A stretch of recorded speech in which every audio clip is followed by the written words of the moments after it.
नमस्कार, स्वागत है आप सभी का द न्यूज़ नाउ में। मैं ही आनेजा आपके साथ। आज आपकी मुलाकात हम एक काफ़ी स्पेशल गेस्ट से करवाने वाले हैं और आप लोकेशन देख के अंदाज़ा लगा ही सकते हैं कि आज स्टूडियो में नहीं मौजूद हैं बल्कि हरे निवास में मौजूद हैं। तो यहाँ आपकी मुलाकात हम डॉक्टर रितु सिंह जी से करवाने वाले हैं। उनसे बहुत सारी कहानियाँ भी उनकी जानने की कोशिश करेंगे, कैसे वो आज़ाद सर को मिली और बाकी चीज़ें भी उनसे जानने की कोशिश करेंगे। विमेन रिजर्वेशन बिल को लेके सबसे बेहतर है उन्हीं से बातचीत करना, क्योंकि बहुत ज़्यादा ऐसी स्टोरीज़ हैं जो उन्होंने हमारे साथ साझा करी कि किस तरीके से विमेन एम्पावरमेंट को लेके अगर बात की जाए वो किस तरीके से काम कर रही हैं पूरे जम्मू कश्मीर में, ये तो आप सब लोग जानते ही हैं। साथ ही साथ बहुत ज़्यादा स्पेकुलेशंस हैं कि क्या वो पॉलिटिक्स ज्वाइन करने वाली हैं, उसका आंसर भी लेने की कोशिश करेंगे। तो आइए चलिए। नमस्कार, स्वागत है आप सभी का द न्यूज़ नाउ में। मैं ही आनेजा आपके साथ। आज जो स्पेशल गेस्ट हमारे साथ ज्वाइन कर चुके हैं उन्हें हालांकि किसी इंट्रोडक्शन की ज़रूरत नहीं है, पर मैं आपको फिर भी बता दूं, डॉक्टर कुवरानी रितु सिंह आज हमारे साथ ज्वाइन कर चुके हैं। सबसे पहले तो मैम स्वागत है आपका द न्यूज़ नाउ में। जय देवा, thank you so much for having me. Thank you for giving a precious time. Thank you so much for having me on your show. Ma'am, बहुत सारे मुद्दों पर बातचीत करेंगे, women reservation bill, Jammu Kashmir में विमेन को एम्पावर करने को लेके, पर उससे पहले मैं जानना चाहूँगी आपके बारे में, क्योंकि जब थोड़ी सी रिसर्च करी मैंने तो पता चला कि आप बहुत ही कल्चरल और जोग्राफिकल अलग अलग जगहों से आप ताल्लुक़ रखते हैं, इंटीग्रिटी है, फ्रॉम बीइंग हाफ पंजाबन Maharashtrian to getting married here and you born in Kolkata. So I want to know कि उसके बारे में आप पहले थोड़ा हमारे व्यूअर्स को बताएं। ठीक है। सबसे पहले मैं आपको कहना चाहती हूँ कि जब भी मुझे कोई प्रश्न पूछते हैं कि आप कहाँ से हैं, मैं राष्ट्रगान गाती हूँ, क्योंकि actually our country is so diverse and जैसे आपने रिसर्च कर चुके हो, एक्चुअली मेरा जन्म कलकत्ता में हुआ and I was born to a set of parents. मेरे फादर जो हैं पंजाबी थे, my mother is half Maharashtrian half Punjabi. तो माई लेट ग्रैंडफादर, मेरे नाना जी जो थे, he was general Shri Nagesh, hailing from Sholapur in Maharashtra. Okay. And he serve the country. उन्होंने as a third chief of army arm forces के वो थर्ड चीफ रह चुके हैं भारत के जी। और कहीं लॉट ऑफ स्टेट्स के ये गवर्नर भी रह चुके हैं। एंड माई दादाजी was a chief engineer in Punjab and he was also his contribution to all our dams, जैसे भाखरा नगर, he built them. So lot of contribution from my paternal family and my maternal family towards the nation. And जब मेरी शादी हुई, मैं 19 साल की थी और मेरा गोत्र बदल गया। एंड जब शादी की तो my husband Maharaj Kumar Azad Shatru Singh is a Dogra and my mother-in-law, my late mother-in-law Maharani Yashoraje Lakshmi ji, वो नेपाल की थी जी। तो जब मेरे बच्चे हुए तो they have it even more in their blood.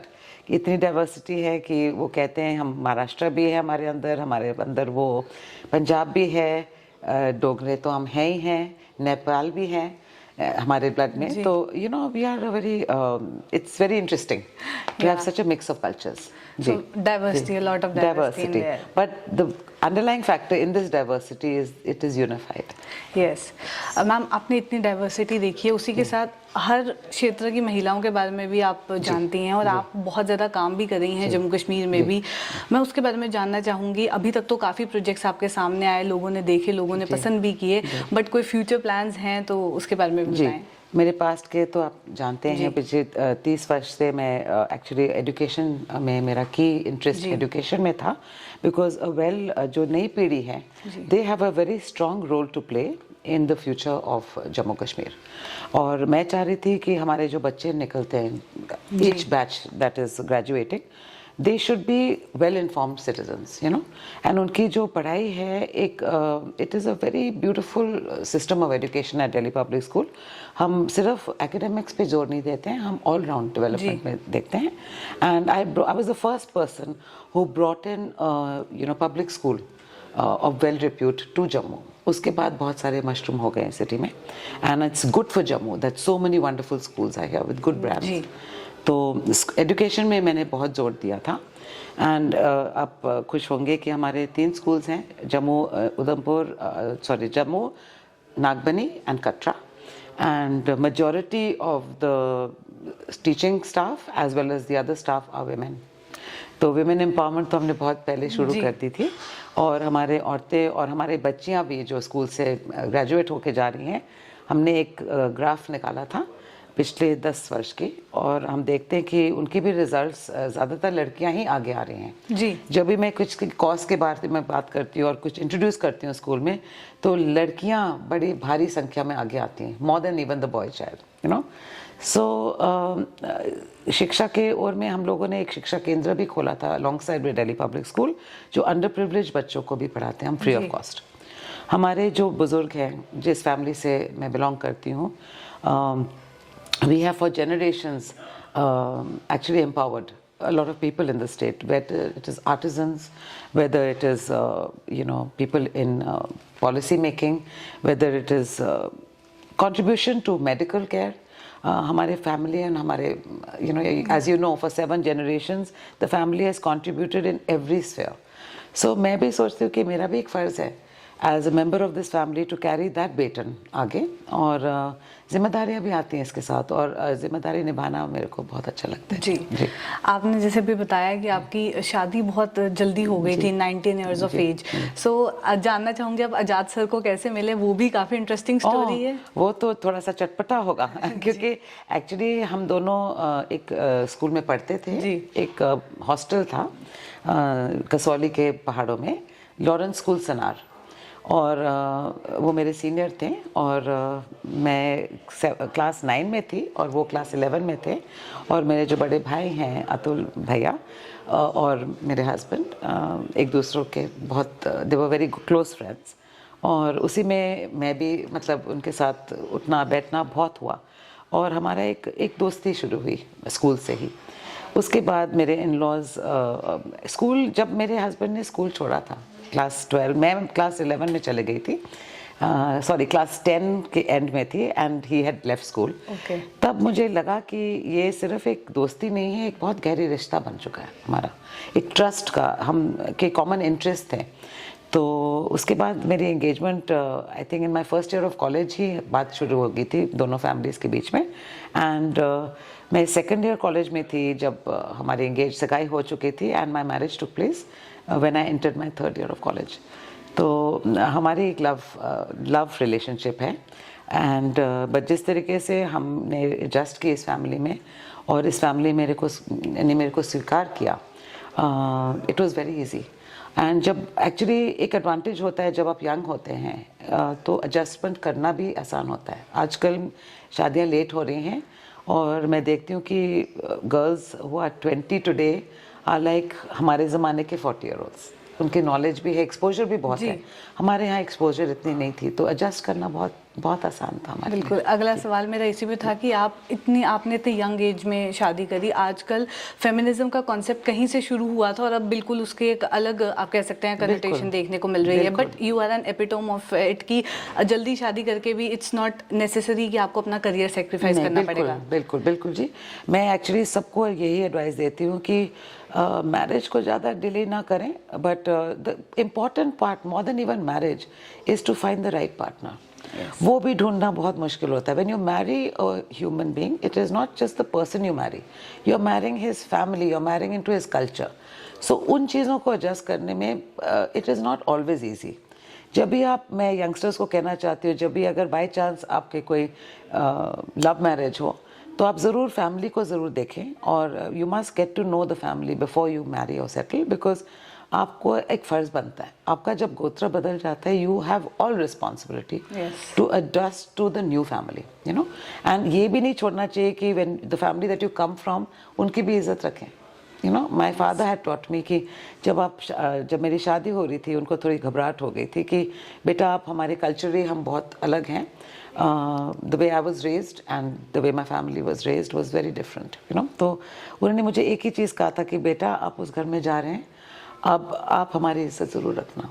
और आज तक मुझे लगता है कि I am not only keeping his इज्जत, but also caring the respect for this family that I am married into, which I am very proud to be a member of. और मैं तो बहुत खुश हूँ कि मेरी यंग एज में शादी हुई, क्योंकि मेरे बच्चे भी बहुत यंग एज में हुए।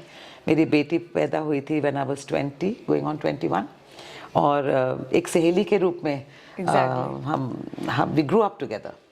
एंड मेरा बेटा भी he was born when I was 22 and half. So जल्दी उम्र में हमने फैमिली भी सेटल कर दी, और बच्चे भी बहुत जल्दी सीख चुके, I mean they learned along with me. तो जम्मू में आके मुझे ये नहीं लगता, आज अगर कोई मुझे पूछे, पहले मुझे कहते थे जम्मू दी नूह है, मैं कहती हूँ मैं नूह नहीं, मैं बेटी हूँ, क्योंकि जम्मू से मेरा बहुत प्यार है, बहुत प्यार। आप समझ सकते हैं कि 19 साल की उम्र में मैं यहाँ रहने लगी, तो यहाँ के लोगों से इतना प्यार हुआ, यहाँ का कल्चर से इतना प्यार हुआ, एंड एक अटैचमेंट है, एक सेंटिमेंट है बहुत भारी, जो मैं हमेशा अपने पास रखती हूँ।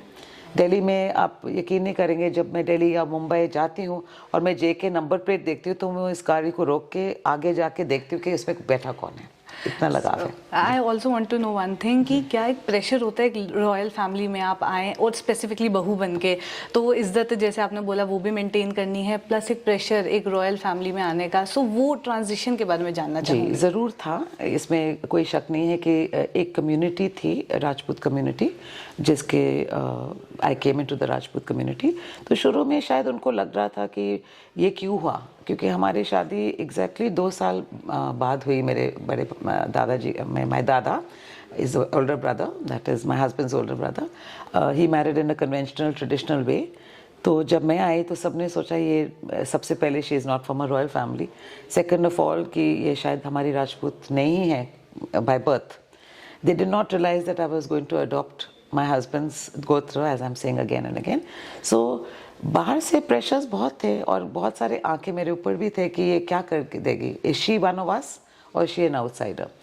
तो मेरे इन लॉज, मुझे यहाँ पे ज़रूर मेंशन करना चाहिए कि मेरे जो मदर इन लॉ थी, मेरी सासू माँ, उनका सपोर्ट इतना था, और उन्होंने मुझे इतना कुछ सिखाया, और मुझे बहुत अच्छा लगा, क्योंकि मुझे नहीं लगा कि कुछ मैं किसी नए एनवायरनमेंट में आ रही हूँ। और एक्चुअली माय बोर्डिंग स्कूल भी, वहाँ से भी जो मेरे प्रिंसिपल्स एंड एडजस्टमेंट करने की हमारे DNA में था, तो कई सारी चीज़ें जो मुझे थोड़ा सा छोटी छोटी चीज़ें थी।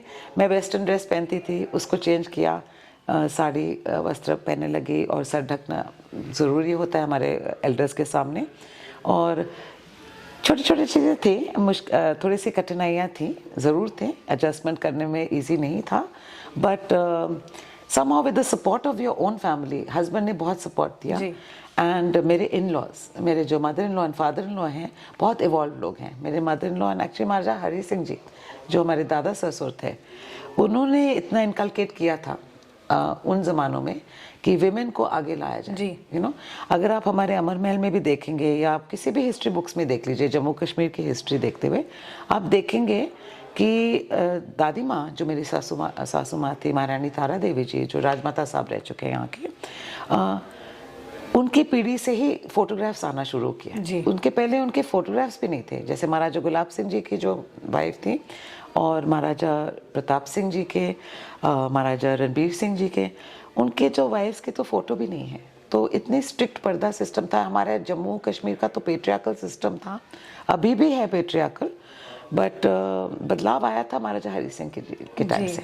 उन्होंने बहुत बदलाव लाए, एंड आई थिंक उनका इन्फ्लुएंस हमारे इन लॉज पे भी पड़ा। और नेचुरली जब उनके इन्फ्लुएंस इतने इवॉल्व थे, तो मेरे लिए काफ़ी मतलब ईजी था।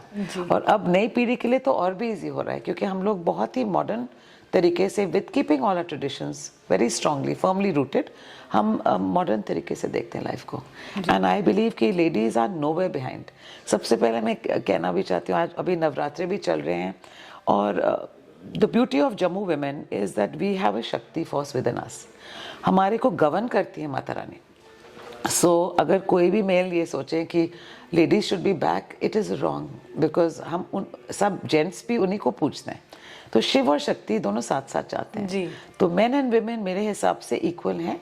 Biologically we are made different, so we should not fight the differences. In fact we should embrace the similarities. And किसी भी क्षेत्र में अगर आप लेडीज़ को देखेंगे, आप आई डोंट थिंक हम कहीं भी पीछे हैं। चाहे आप वर्क फोर्स में लेके चलें, या आप आर्म फोर्सेस में देखें। अभी रिसेंटली मैं इतनी खुश थी, यू नो, देवर CRPF के एक रैली थी जहाँ विमेन बाइकर्स आए थे खूब सारे। तो वो तो नेशनल हाईवे पे जा रहे थे और मैंने उनको फ्लैग इन किया यहाँ पे, और कितनी खुशी हो रही थी कि देखिए अब फोर्सेस में भी, सिक्योरिटी फोर्सेस में भी हमारे लेडीज़ हैं। मैं दिल्ली से जम्मू आ रही थी तो मेरे जो पायलट थी वो लेडी थी। तो पॉलिटिक्स में लेडीज़ हैं, आप जहाँ पे भी देखें, आप हमारे रूरल सेक्टर में जाइए, वहाँ के जो एंटरप्रेन्योर्स हैं, लेडीज़ बहुत बड़ी संख्या में निकल रही हैं और अपने आप को आत्मनिर्भर कर रहे हैं। जी, as we are talking about women empowerment, तो हाल ही में विमेन रिजर्वेशन बिल आया है, उसके बारे में भी बात करना काफ़ी इंपॉर्टेंट है, उसको कैसे आप देखते हैं? On the 20th of September I was so happy. एक हमारा एक हिस्टोरिक डे था और एक डे ऑफ सेलिब्रेशन था जब हमारे माननीय प्रधानमंत्री जी ने अनाउंस किया this bill, he pass the bill in both the houses, and इन्होंने कहा कि 33% रिजर्वेशन हमारे लेडीज़ को दिया जाएगा। इम्प्लीमेंटेशन के लिए इसको टाइम लगेगा, बिकॉज कम से कम सब जगह in all state assemblies also they have to do delimitation as well, तभी तो ये प्रोसेस में आएगा। हो सकता है कोई वक्त लगेगा, 5-6 years to really implement it, but एक इतनी ऐतिहासिक डिसीजन ली। और इसके साथ क्या होगा हमारे पॉलिसी मेकिंग में, इवन फॉर हमारे sarpanches, if they become women, देखो औरत को हर चीज़ पता होता है कि घर कैसे चलाना होता है, उनको हर चीज़ ऑन द ग्राउंड पता होता है। So when she comes to the fore and she runs government or is part of the government and part of the policy making, बहुत फ़र्क पड़ेगा। एंड रियलिटी में एक कहते हैं ना, एक लेडी आइदर मेक्स और ब्रेक्स अ होम। तो same way in parliament, imagine if you have such well good representation of women, how many good things will come to the fore, you know? I mean our country will become one of the most progressive countries, and अभी भी हमारे जो I think it is wonderful that we have a lady president, जो हमारे द्रौपदी मुर्मू जी हैं, वो एक scheduled tribe से आती हैं, she is from, and she look at the way she is done the country proud. वो प्रेसिडेंट है हमारे नेशन के, इसके पहले प्रतिभा पाटिल जी थी। And so women are there, we have some wonderful women in parliament already, but मैं चाहती हूँ we should be giving every woman a chance, right from the rural ladies who can come in as you know, from the as elected members, you know, and representing their people. इससे तो बड़ी खुशी, I don't think all women in India should be proud. और हम काफ़ी पीछे हैं इस where it came to this reservation, it's come very late, you know. Already Africa countries में आप देख रहे हैं कि हम, India is come up much later on giving women that kind of representation. जी, बट ये भी आई गेस सही कहा गया है कि किसी भी महिला को मैनेजमेंट डिग्री की जरूरत नहीं, वो नेचुरली है। जैसे देखिए जो इवन माय, जैसे हम मेरी दादी जी की बात करें तो एज सिंपल एज माय दादी जी, शी वाज अ हाउसवाइफ। कहने के लिए तो जब कहते थे आपका when you have to sign a form, वो थी हाउसवाइफ, लेकिन घर में वो हर चीज़ देखती थी, फाइनेंसेस, इमोशनल्स और द होल फैमिली मेम्बर्स। उनके 6 बेटे थे, वो पूरी फाइनेंसेस को संभालती थी, घर को देखती थी, अपने हस्बैंड को देखती थी, बिजनेसेस को चला रही थी पीछे से। तो वो हर चीज़, हर डिपार्टमेंट में वही इंचार्ज थी। और उन्होंने मतलब घर की भी सेवा ऑफ कोर्स की है, but a woman is a multitasker. And you rightly said that we don't need any degrees. हम naturally एक हमारी रिस्पॉन्सिबिलिटी बहुत कम उम्र से शुरू हो जाती है। जी। उसी के साथ एक और चीज़ मैं जानना चाहूँगी कि क्या आपके अब कोई प्लान्स हैं कि आप पॉलिटिक्स में आने वाले इलेक्शंस में आप आपको देख सकते हैं? एक्चुअली ये बात सब मुझे आजकल पूछ रहे हैं कि आप पॉलिटिक्स में आना चाहते हैं, आप आ रही हैं, कौन सी पार्टी में आ रहे हैं। मैं इस वक्त actually I have not thought about it at all, to be very honest with you. मैंने ये सोचा भी नहीं है, बट लोग मुझे बोल रहे हैं कि आप ज़रूर आएँ, हमें रिप्रेजेंट करें। Whether I come into politics or I don't come into politics, I will always support causes and I will always like to be the voice of those who can't be heard. तो अगर लोग चाहें और मेरा माता रानी चाहे तो शायद मैं आऊँ। अभी कुछ नहीं कह सकते हैं, but if it is going to help people, I will be glad to. I will be happy to. Obviously लोग भी चाहते हैं कि आप आएँ, क्योंकि ऑलरेडी आप जम्मू कश्मीर में महिलाओं के लिए इतना ज़्यादा कर रही हैं, तो एक रिप्रेजेंटेशन उनकी और बेहतर तरीके से हो पाएगी। मैं चाहती हूँ कि lot of women get a chance, not just privileged ladies like us, but मैं चाहती हूँ कि एक आम आवाज़, एक आम औरत की आवाज़ को मतलब उठाना चाहिए, और उसके लिए मैं सपोर्ट दूँगी। तो I would personally like to involve lot of youth, जो मेरे राय हैं जी। कि when this reservation comes into actual on the floor, I would like कि हमारे जो नई पीढ़ी है ना, उनको आप ज़रूर रिप्रेजेंटेशन दें, बिकॉज उनको पता है कि फ्यूचर क्या है. They are keeping with the times. हम फिर भी कहीं ना कहीं ट्रेडिशनल भी होते हैं. Yes, I am keeping with the times, but बहुत ज़रूरी है कि हमारे यूथ और हमारे जो गांव के लेडीज़ हैं उनको रिप्रेजेंट करना चाहिए. They should come in to the power, they should become our leaders, क्योंकि उनको रियलिटी पता है कि क्या समस्या वो फेस करती हैं. ताकि for generations to come people don't have problems. मैं तो साथ दूंगी, but I would like a fair representation to happen, where not just privileged or dynasty politics happen. It should happen because of on merit. जी ma'am, thank you so much अपना time देने के लिए. और जाते जाते मैं चाहूँगी आपको हमारे व्यूअर्स के लिए कोई मैसेज अगर दे दें. मैं ये कहना चाहती हूँ कि सारे जम्मूवासी एक ही there is one big request I have for all of you. आप यूनाइटेड हो जाइएगा, एक दूसरों को मतलब किसी भी क्षेत्र में एक दूसरों का साथ दीजिए. Be very proud of your region, because we are a blessed region. हम एक सिटी ऑफ टेम्पल्स हैं, एंड ऐसी ब्लेसिंग मुझे नहीं लगता माता रानी कहीं और देगी. हमारी सिटी एक बहुत ही, हमारे region, our region is extremely rich, and we all need to respect that and come together as one. That is my biggest message. Thank you so much. Not at all, not at all. बहुत बहुत शुक्रिया हमारे साथ join करने के लिए. Thank you so much. तो ये थी डॉक्टर कुबरानी रितु सिंह जी हमारे साथ. ऐसे कॉन्वर्सेशंस लेके आपके साथ फिर मुलाकात करूंगी. अभी के लिए दीजिए इजाज़त. नमस्कार.